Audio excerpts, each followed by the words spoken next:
Bonjour, je m'appelle Adèle. Bonjour, moi c'est Hazar. Nous sommes toutes les deux infirmières et étudiantes au doctorat à la Faculté des sciences infirmières de l'Université de Montréal. Il est certain que quand on pense à la participation de l'infirmière dans les objectifs de développement durable, on pense automatiquement à son rôle dans l'atteinte de l'objectif 3 pour promouvoir la bonne santé et le bien-être dans la population. Et on ne va pas se le cacher ou le nier, grâce à son humanisme et ses compétences, l'infirmière joue un rôle central dans la santé des populations. Elle collabore quotidiennement avec d'autres professionnels de la santé, tels que les médecins, les inhalothérapeutes et les travailleurs sociaux, pour assurer une meilleure santé physique et mentale à chaque personne et l'aider à atteindre son bien-être.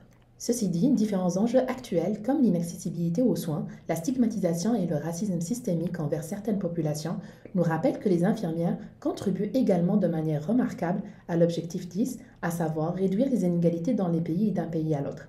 Elles participent à réduire les inégalités persistantes au sein de la population québécoise, canadienne et mondiale grâce à leurs soins et à leur vision des soins.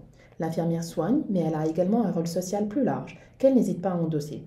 Si on se plonge dans l'histoire, on voit que plusieurs infirmières ont été des actrices de changement pour une société plus équitable. Emma Goldman, une infirmière qui, grâce à son franc-parler, a dénoncé le chômage aux États-Unis dans les années 1890, s'est retrouvée derrière les barreaux pour avoir milité contre cette injustice. Ou encore Mary-Lane Seacole, une infirmière jamaïcaine qui s'est engagée pour un accès équitable aux soins pour les soldats de la guerre de Crimée.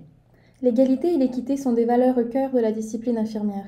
Elles sont présentes dans le quotidien des infirmières lorsqu'elles défendent les plus démunis ou, tout simplement, les libertés et les droits de chaque personne à une vie décente et respectueuse. Encore aujourd'hui, les infirmières sont impliquées dans le combat de populations vulnérables et marginalisées, comme la population autochtone qui continue à faire face à des inégalités qui compromettent leur survie, leur épanouissement et leur dignité. Cet écart s'est creusé davantage pendant la pandémie, notamment à cause du manque d'accès aux soins. L'infirmière constitue la plupart du temps le premier et parfois le seul contact entre ces populations et le système de santé. Grâce à la proximité qu'elle entretient avec les populations et grâce à ses valeurs humanistes, l'infirmière est sensible et consciente de ces inégalités. Notre profession est notamment à l'origine d'associations telles que l'Association des infirmières et infirmiers autochtones du Canada, qui visent entre autres à améliorer la santé des peuples autochtones en fournissant des soins adaptés à leur culture. Quand les infirmières décident de rallier leurs forces et de s'unir avec des partenaires clés, d'une seule voix, elles sont capables de faire tomber des montagnes d'inégalités et de tracer une nouvelle route vers l'égalité.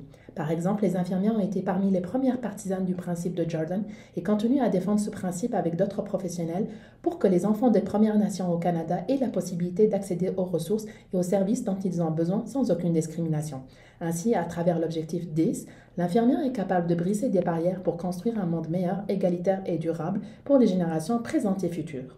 Nous tenons à remercier nos directrices de thèse, ainsi que professeur Patrick Lavoie qui nous a introduits aux objectifs de développement durable pendant le cours SEI 7011, Formation et Leadership en sciences infirmières.